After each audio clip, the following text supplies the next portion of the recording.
Thank you for tuning in to the Practical Preservation Podcast. Please take a moment to visit our website, practicalpreservationservices.com, for additional information and tips to help you restore your historical home.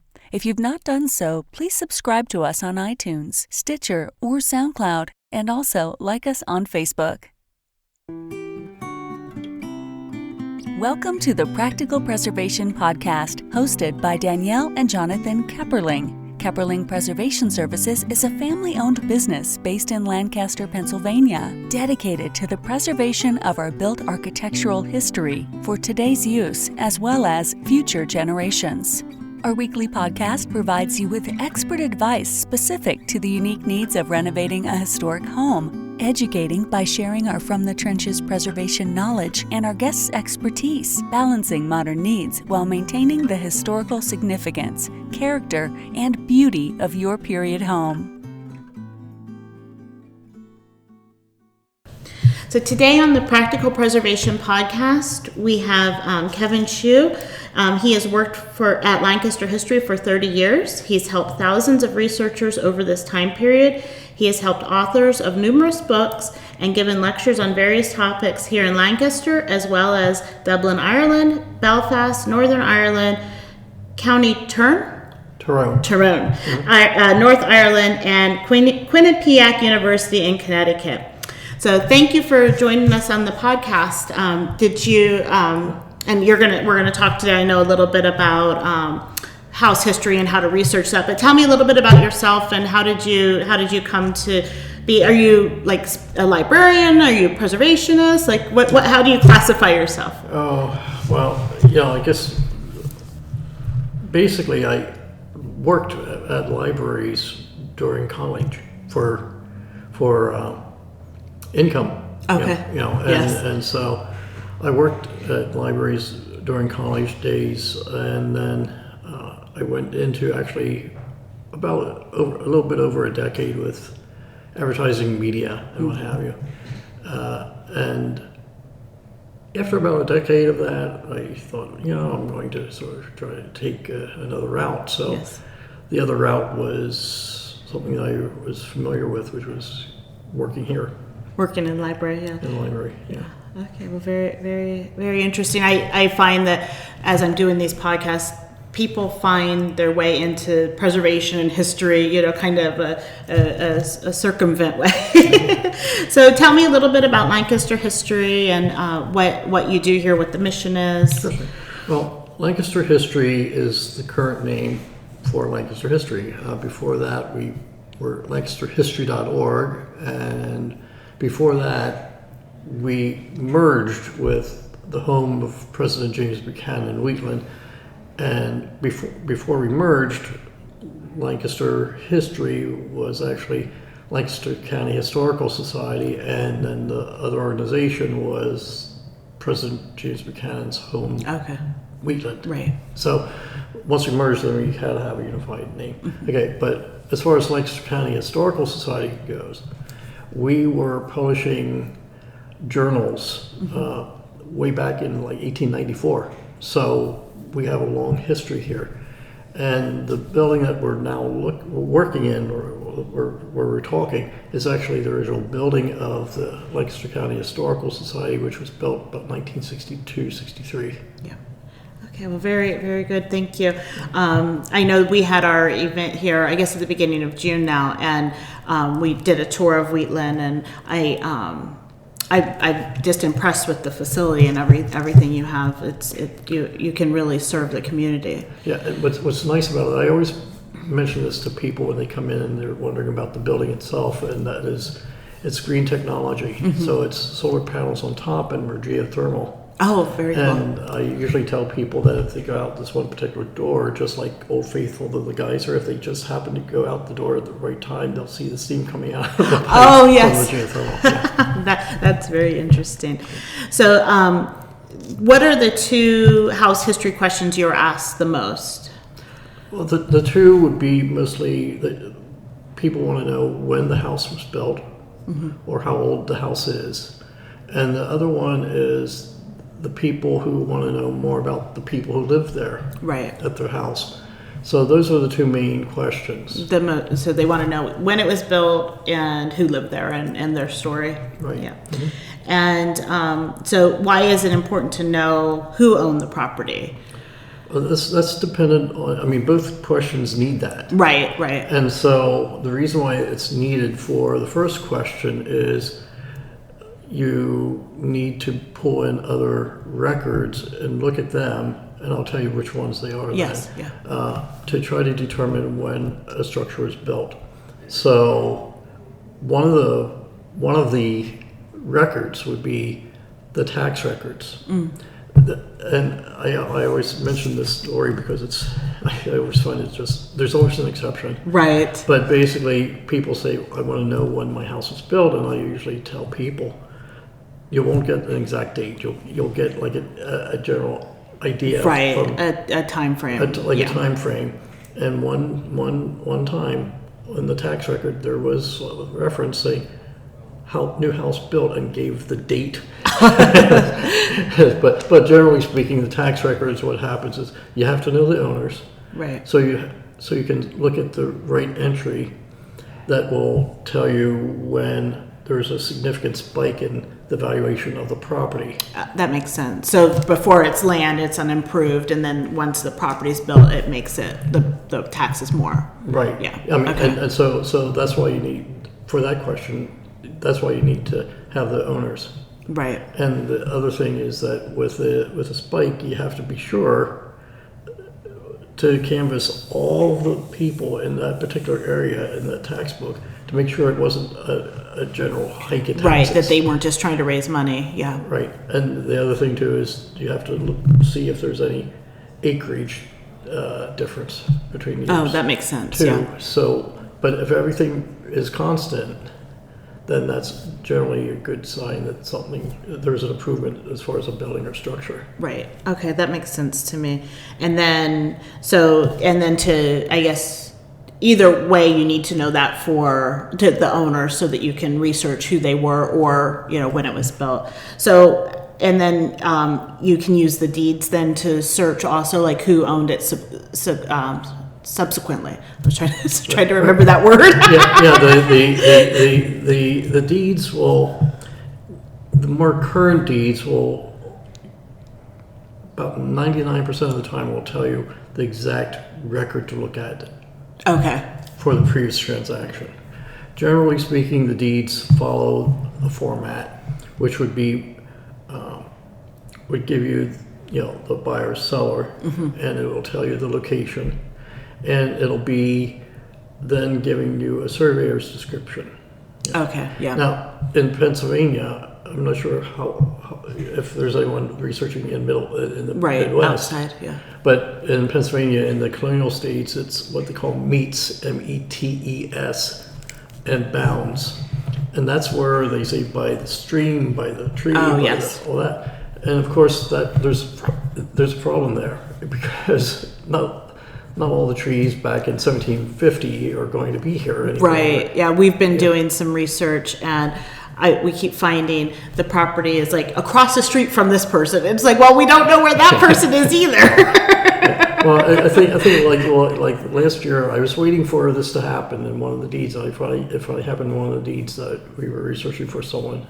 And that was, they gave a surveyor's description, and one of the descriptions was under a rock. Oh, goodness. It's like, it depends on how big that rock is. Right. But that's the meets and bounds. Okay. In the Midwest, what some people call expansion states, they do township and range. Okay. And quarters and quarters and quarters. And so you can really know exactly where it's at. Right. Yeah. I've driven in some of those the prairies in Nebraska, and my dad's sister lives there, and it's just every corner's an acre. Right. Yeah. So a lot of times when people come here, there's a lot of people coming in from out of the area, and so there's a little bit of an instruction curve if they've never experienced meets and bounds. Oh yes. Type of thing. So I always sort of give them the comparison. Did do they have those descriptions in the modern deeds been updated, and they're like, can you go backwards and then see that, or do they pretty much stay consistent throughout the same property? Do you understand what I mean? You mean, do they still use the meets and bounds? Mm-hmm. Yeah. They do. Okay. Yeah. Okay. Now, one thing in Lancaster, and I think in northern states, is that there's a matter of terminology too. You have to be looking out for, in the deed, a word called messuage. And what messuage means is a house. Okay. Okay. In the southern states, a lot of the deeds, I think, have a term called curtilage. It doesn't mean a house, it means grounds surrounding a house. Okay. Little fine difference there. Right. So if anyone's working on something in the southern states, they might come across curtilage. That's a good way of knowing that there is a house. A house around it, or a house, it's around a house. And, okay. and here it'll be messuage. And you have to sort of watch out for the boilerplate type of thing, like by the stream, but right. And rights and water privileges and water rights and such. And if they keep naming that, you can't be certain that even if they say a house or outbuilding, that there's anything there. If they keep just having it. It was like kind of copy paste. Yeah. Yeah. Okay. So where can someone find the deed records? Do you have some of them here or some of them? Well, for Lancaster County research, they have, what I suggest is they Google, just in the search term, just Lancaster Recorder of Deeds. And it'll take you there. Make sure it's Lancaster, Pennsylvania. Okay. But usually somehow Google knows. It knows where you are. Yeah. So the top find will usually be Lancaster Recorder of Deeds. And then you have to sort of go through, step your way through it a little bit. It's free. It's government records. It's public records, and then you would do. You'd have to sort of sign in to what they call infodex, and you acknowledge you're a guest, and then you get into the infodex. Well, then the infodex is pretty exhaustive. They have all sorts of deeds from 1729, deed indexes from 1729 to 1980. 1980, okay. So the big gap is if someone doesn't know who owned the property after like 1981 to now. Okay. There is a way to get there. I attempted it right before we did this, doing this, and for some reason the cookies got in the web browser, and when I backed out, it won't let me back in because they think that the session's still open. Right. So, but there is a way to do that.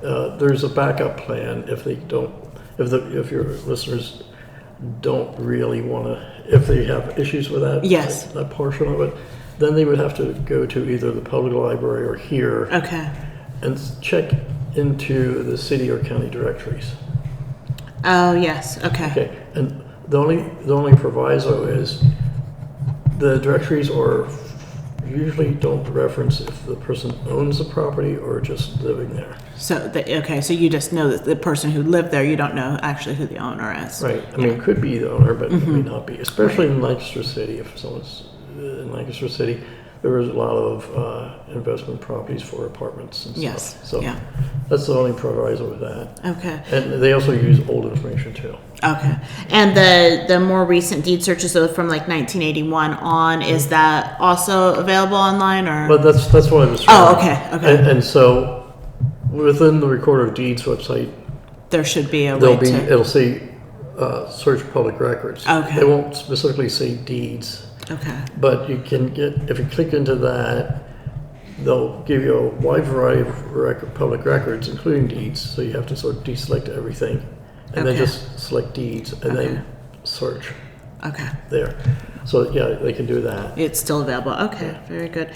Are there any other local organizations that you would recommend people visit? You know, what kind of information that people could provide or what the organizations could provide if they're, searching for their house histories? I'd say the Historic Preservation Trust. Okay. Yeah. I know they have survey records. Yeah, we have their printed material here. Okay. Lancaster's heritage and our present past. That was done quite a while ago now, a number of decades ago. But that would let people know if their property was researched. Okay. Oh, so this is like their baseline of when they initially did the surveys? Yeah. Okay. If the people don't find their property there, it doesn't mean that they don't have information on file. Right. And so they should reach out to them. Yeah. Trust. Okay. Okay. Very good.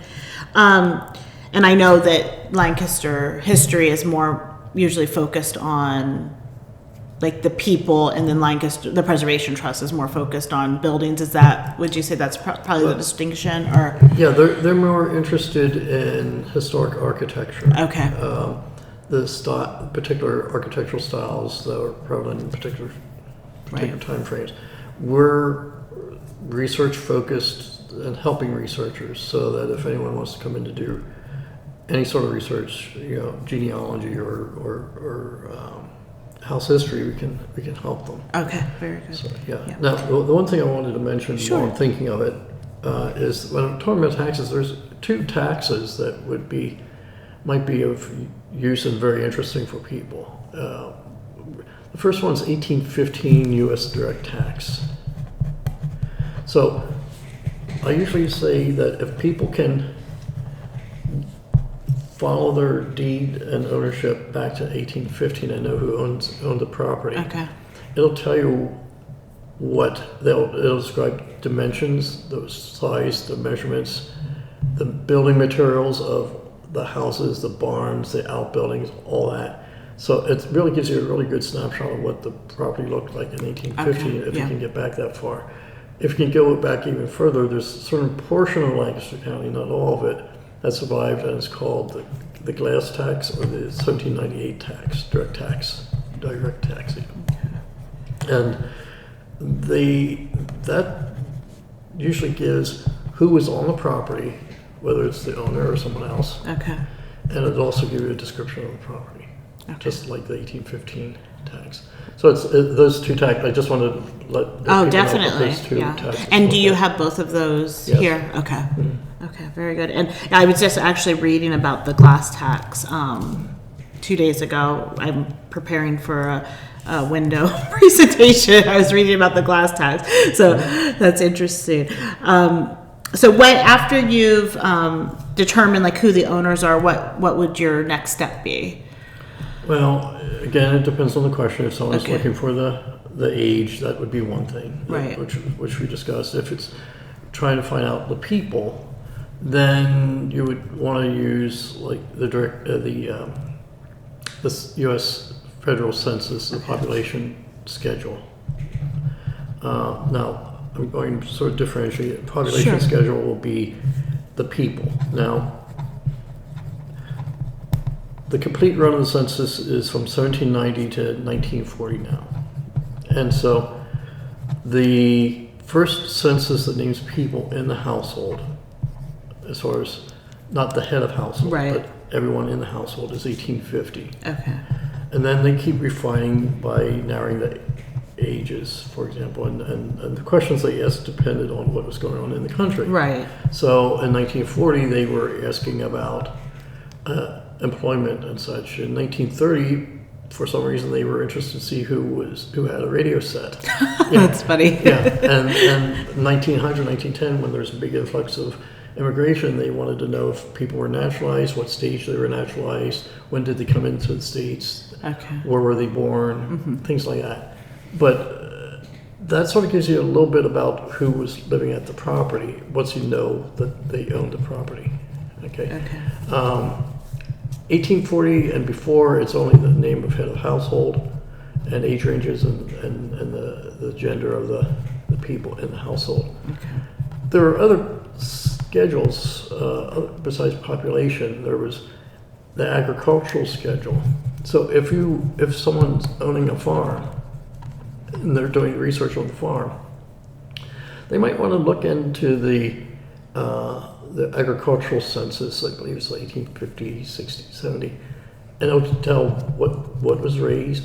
If it was, what crops were raised, what livestock, acreage, things along that line. Okay. So it's sort of yeah, that it way. gives you some more information. Yeah, more information about what they were doing. The other thing would be what they call the manufacturer's schedule. And people think, and I understand why, because of like Industrial Revolution and such. But manufacturer's schedule at that point meant anyone who created items that were, I think the income was 500, or the number of units was 500 and above. So a shoemaker. Okay, so any type of somebody who would a craftsperson, yeah. Yeah. So like it could be a shoemaker, could be a blacksmith, could be I'm not sure. Cabinets, yeah. Yeah. Any kind of manufacturing. Any kind of manufacturing. So it's people sort of sidetrack it because they right away they think factories and smokestacks, and that's sort of what they were recording back then. Okay, very interesting. Yeah. I'm trying to think what else here. Oh, I know. Anytime that you have an owner, and especially you know the owner's name, you might want to find out if they died there. Okay. Not necessarily to see if it's haunted. Do you do that too? we have questions, and we address those questions. Yeah. But if the person died there, they usually have an estate inventory for the person, and so it'll tell you what the people had in the house. Okay. And it might describe like a sideboard. It might explain that there was a corner cupboard or a particular portrait, or anything like that. That might give people information about the interior of the house And how it was furnished, and how it was furnished. Very. And would that also would that be? Is that just part of like the house records that you have, or is that something that would have been recorded with the county? Well, it's a county government record, but we have them here for Lancaster County. Okay. Up until a little bit after 1900. Okay. So, but before that, you'll find lots of interesting stuff. A lot of times, I'll tell you the occupation. If people are researching mostly rural people, they might come across the name yeoman, Yeoman, and some people think it means someone who's a sailor. Oh yeah. It's like, no, that back then that was a farmer. Okay. But it might tell you the occupation, even if they don't tell you right out front, right up top. Right. Just looking at the tools that people had. Oh, that makes for sense. example, might give you an idea what the people did. Right. And you can write a narrative about this particular time, this house, so and so was a blacksmith, or so and so was a weaver. Right. Stuff, yeah. And that's all sort of interesting, I think. That's very interesting. I'm trying to remember. There was one other thing about the taxes. One other thing about the taxes. In Pennsylvania, there's 3 categories of taxpayers very early on, and it's sort of followed through too. The first one will be freeholder, and freeholder would be landowner. So after the Revolutionary War, a little bit later, anyone who would have been designated as freeholder before is now known as a landowner. Okay. The second one would be inmate. And inmate is not a prisoner. Okay. Inmate is a tenant. Okay. Okay, or renter. And the third category, and I sort of joke, but at the same time I really don't know this. I don't know it, so I really should take some time to find out why. They separated the single men 21 and over. But sometimes people come in, even if they're doing genealogy, and they say, "Oh well, my family was really poor," Right. They wouldn't be in the tax records.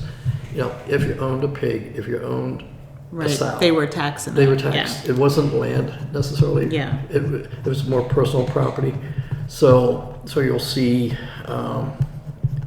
in the earlier records those three categories. Sometimes the tax collector at the time lumped the freeholders and the tenants together. Okay. And other times they delineated the three. But that's your way of getting a timeline, and hopefully that's your way of filling in the years between the census. Right. Yeah, because the census only gives you a snapshot every 10 years. Right. Yeah. So I just wanted to mention about the categories. Yeah. With the research we've been doing, I kept seeing inmates, so then I had to go figure out why there were so many inmates. Yeah, that could be a problem if it really meant what it. Yes, what we assumed. So, what other sources does Lancaster History have in the collection that to search for house history? Right.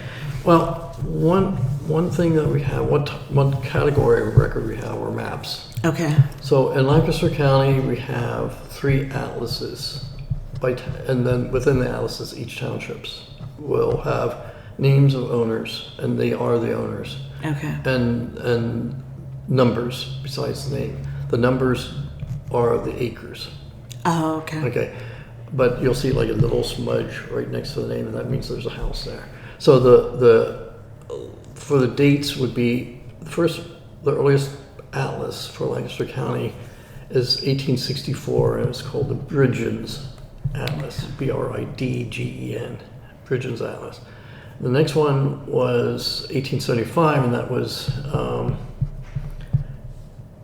Everts and Stewart, so that would be Evertts or something, and Stewart. That's 1875. The last one was 1899, and that was Graves and Steinbarger. I'm giving the names of the publishers. Right, yeah. And so that's 1899. And then we might have some earlier countywide. Just the entire county. Okay. So these were more broken, more narrow. Right, Okay. Right. And so the earlier ones for the county, you had to have a really mega amount of land to show up. Okay. And also they were mostly interested, not necessarily where the houses were, but basically where the mills were, where the meeting houses were, where the taverns were, stuff like that. So that's why you won't see that much. You might sort of see what it looked like a little bit, but that's the primary purpose of those. Now, and that's mostly the outlying areas of the city, of the city. I think 1899 gives more detail about the city. They show a street map. Oh, yes. And the wards and such. Now, if someone's in a town in Lancaster County, there may be what they call the Sanborn Fire Insurance Maps. And what they do is it's the fire insurance company was interested in the building materials and the structures of cities, I guess for fire reasons. Right. To see what their exposure is. Yeah. Right.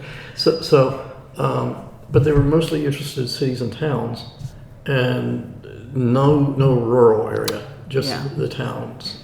So within Lancaster County, I think, of course, Lancaster City, and then they did it periodically. Okay. It wasn't just once and done.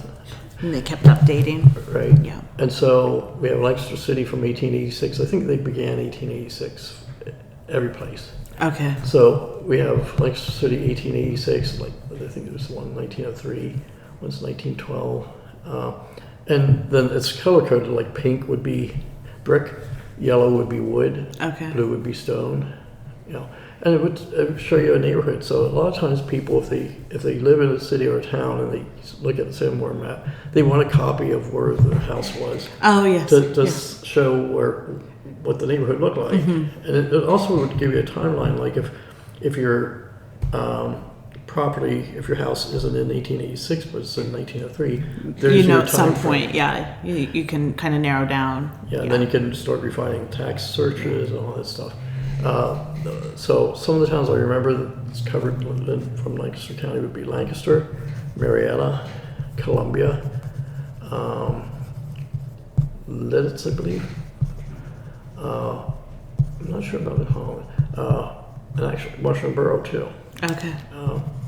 So I mean, that's sort of a neat thing to have because people can take pictures. Right. Oh, and they are colorful. They're pretty. Yeah, they are. Yeah. So well, here's the thing though, with our collection, it's only the city that we have hard copies of. Okay. We do have the others on microfilm, but they're black and white. Oh, okay. Now, there's other places that people can get hard copies or look at the hard copies. And I think there's probably going to be some online. Yeah. I know Penn State has a lot of them. Oh, do they? Okay. And so maybe there's a way of getting an image from that site, or I'm not sure about that. But yeah, they are nice if you can get the color-coded ones. I'm trying to think what I was going to say here. The different maps, the different sources. Oh yeah, different sources. Well, yeah, I did want to mention that anyway. I wanted to mention that we have the hard copies only of the city, and then the other towns I mentioned were on microfilm. On microfilm. Okay, very good. And we kind of talked about what information you can find out from at least from the Sanborn maps. You can see the construction and different things. So, sure. I'm sorry. One other thing is, but if you do the Sanborn maps and you see your house, you might see if you suspect that there's an extension. Oh yes. Okay, you might see the extension happening between two different days. Oh, so you can see when that occurred too. Yeah. That makes a lot of sense, because the other maps just kind of show you that it was there. It doesn't show you what it was. These give you more detail. Right.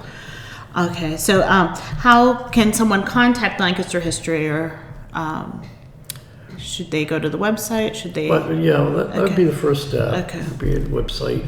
Our website is www.lancasterhistory.org. Once they're on the first page, there'll be words on the top, and one's called research, and they click on the research. It'll take them to the second page, which will offer different selections like research services, they're fee-based services, but that's one option. The other option is to be able to just click on the word collections, and there's different collections. So there'd be library catalog, there'd be an archival search for county level government records, which does include inventories. Okay. If someone has an old hotel or tavern, there'd be a tavern license. Oh yes. They also have what they call mechanics liens. So if someone wasn't paying up a contractor, right. That's the other question. Is like that's even more difficult and rare to find. Is someone who exactly built the house? Oh, the actual builder. Okay, yeah. And that's even that would be hard to uncover, especially before building permits. right. So the mechanics liens may, if the owner didn't pay up. Yes, if there was a dispute at the end. They might find out who built the house. Yes. Okay. So that's in the archives collection. There'll be a search for the county documents, but you have to know the owners. The museum, again, just giving this as a possible, as an example. If someone has had a tavern or a hotel, we may have a hotel sign, for example. Right. Or if you know some people who own the property, we might have the corner cupboard that was listed in the inventory. Oh, yes. Okay, so they want to look at all the different collections with the information and the knowledge of the owners beforehand.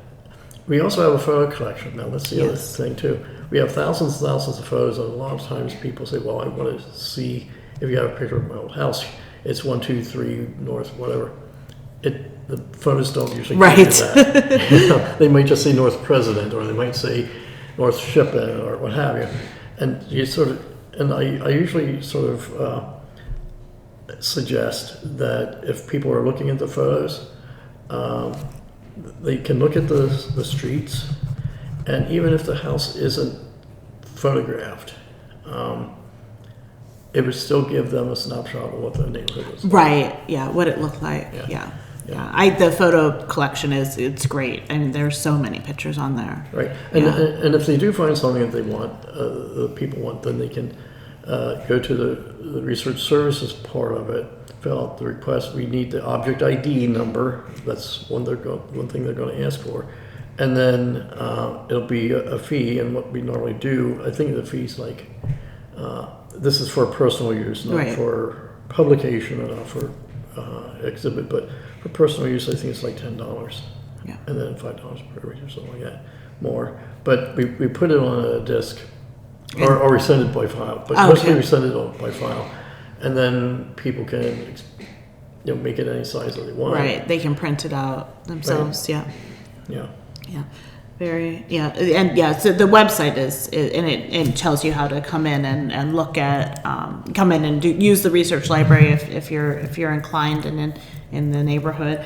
Right. So and then I guess that kind of leads us to how can someone support Lancaster History? Would be memberships or I mean there's different ways of supporting the organization. There's different levels of membership. If there'd be individuals at $50, a family at $75. I think the lowest, I guess they would call it corporate. I don't know the exact term. I think it would be corporate. Excuse me, like a business. I think it's like $100. Okay. And then there's different levels. Yes. Yeah. You come in. If you're not a member already, we ask for $7 per researcher per day. Okay. And if senior status applies, it's $5 per day.